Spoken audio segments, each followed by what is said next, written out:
Trey, of course it's a long season. You play a lot of games. You came off 3 games in 7 days last week, and now you're starting another one Wednesday with 2 on the road at the end. What do you do off the court to keep yourself fresh? Really just kind of spend time with the teammates, or just to myself. Really just try to get away. Just I don't know, do schoolwork, stuff like that, just to get away from basketball. How much in a typical night? How much sleep do you get? I would say 8 or 9. 8 or 9 hours. Do the coaches demand that kind of thing? They give you suggestions on how to keep yourself fresh? Coach gives us off days, so on the off days he just says get away from the game. Altogether, just get treatment. The only time you should really be in the peak. Because it's kind of stressful, just being all the time. So just getting away. That's probably the best thing you can do. Trey, how have you seen Justin change as a player, just a competitor since he first got here? Justin. He's grown on the basketball side mentally. When he first got here. I would say for all the freshmen, they didn't really know what to expect. So just like we did last year, we weren't in the gym as much. But the older guys, we kind of trying to show them like being in the gym. So I think that's pretty much the biggest thing. He just stays working, stays hungry. After the 30-point game, he was in the gym like at 1 o'clock in the morning, just working still. Did you see a guy when you first started practicing with him that thought would be a 30-point scorer as a freshman? Did you see that coming in him? I knew he could score and get rebounds, but a 30-point night, and then he consistently puts up like 20-point games. So I didn't really expect that. I was expecting like 15 here or there, maybe 1 or 2 20 or 30-point games. But he's starting to do it consistently, so that just shows how much work he's been putting in. How much of a relief is that for yourself and X and the rest of the guys to know that you have kind of that third, maybe fourth scoring option out there with you? That's a big relief coming into the season. Of course, you want to lose yourself into the team, but it's always a pressure that if you don't do good or score, because you feel like your team's going to rely on you so much, and you feel like that's your role. That if you don't score, then the chances are decrease by a lot. Just having Justin playing well, it just takes a lot of stress off us, where we can just pass, not force things, stuff like that. I figure jealousy is probably isn't the right word, but given what you and X and Adis went through last year, where you came in and right away, like you all were being leaned on and counted upon so much, do you ever look at the situation that Justin's in or talk to him and be like, man, you've got it pretty easy compared to us? I wouldn't say that. I feel like, it's easier on us, just with him doing all that. So, it's a lot less stress than last year, because we got players that coach brought in and players just worked hard this summer, doing to be able to compete at a high level. It's obviously nice for you, I'm sure, to have some kind of take some of that load off you a little bit. But was there sort of a trust building process with that, where you guys got to a point where you felt comfortable being like, okay, this is a guy who's worth, maybe taking more shots, maybe taking some of this load off of us? Did you guys, or how much of a process did you guys go through with that? At the beginning of the season, he kind of took the same shots.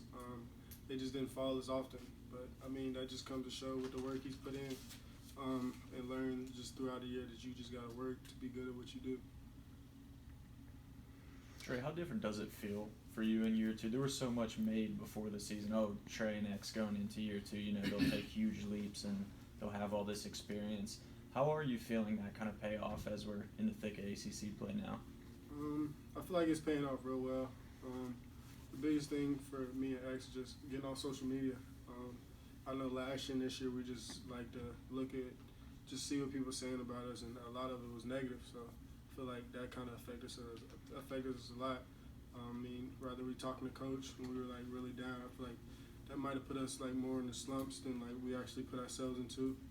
Just seeing a lot of negative things and feeling like we have to do better. So when coach talked to us about just losing yourself, getting off everything, That just really helped a lot. Because now we're just playing, getting our teammates involved, and then when we feel that we need to attack here or try to take over a game here, it just makes it a lot easier because we're in a flow of the game, in a rhythm.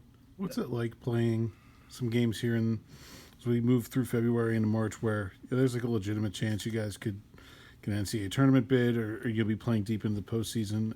Just how does that sort of manifest itself in, I don't know, the way you think, the way you go about your business or anything like that? I mean, it's just a different sense of urgency than the first half of the AC schedule. I mean, we sat down as a team, just looked at our record, and then we just said we got 10 games left. Let's take it from there, and let's just forget about everything that happened before.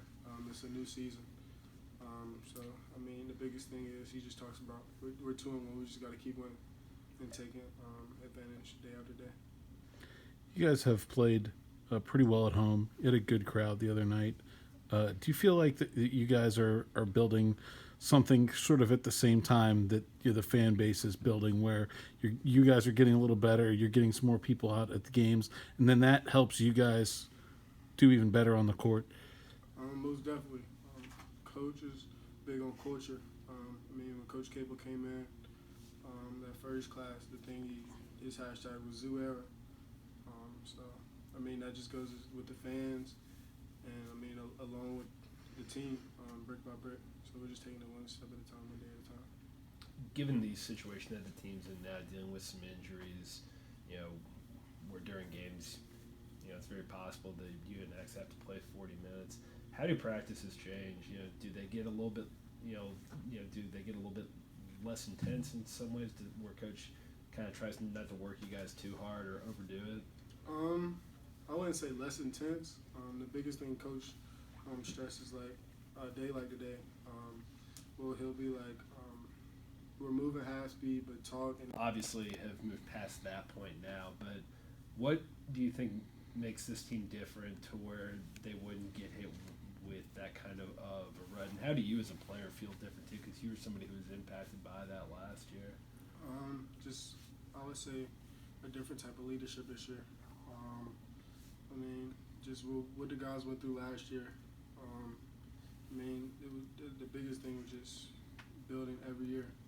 So whether that's days, weeks, games, we're just trying to get better and just find a way to win.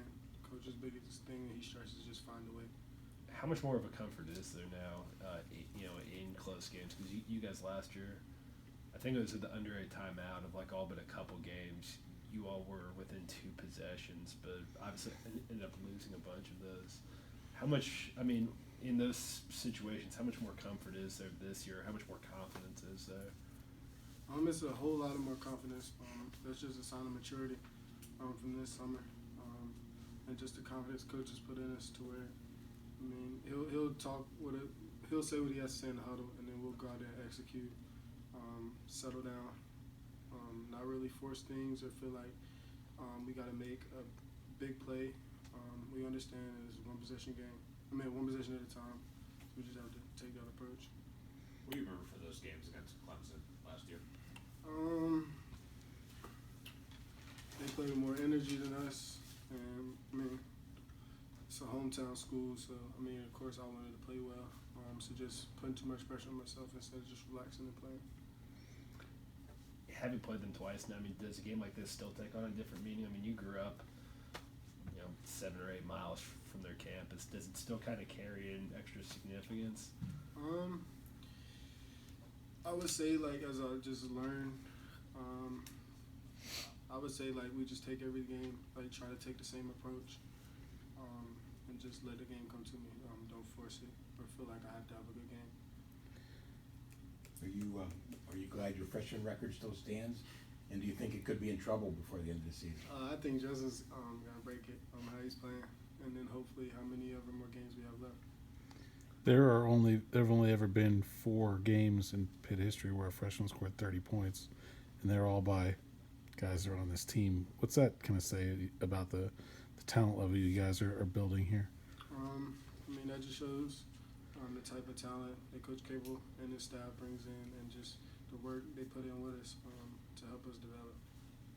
Is there any like formal club that you guys had, like the 30-point club? Was there an induction for Justin? Nah.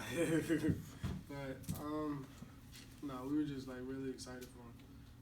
Just to see the smile on his face as he, like, walked off the court. Kind of like the same thing I had, I think, Louisville game when I hugged Coach walking off the court. So, it was just good to see that. It's always a good feeling. How badly did you want him to get 32, though? That would have been your 10th assist, right? Yeah, but, I mean, the biggest thing, I just wish he would have got that last board, the beat snatch from just 30 and 10. That would have been a big accomplishment. Anything else?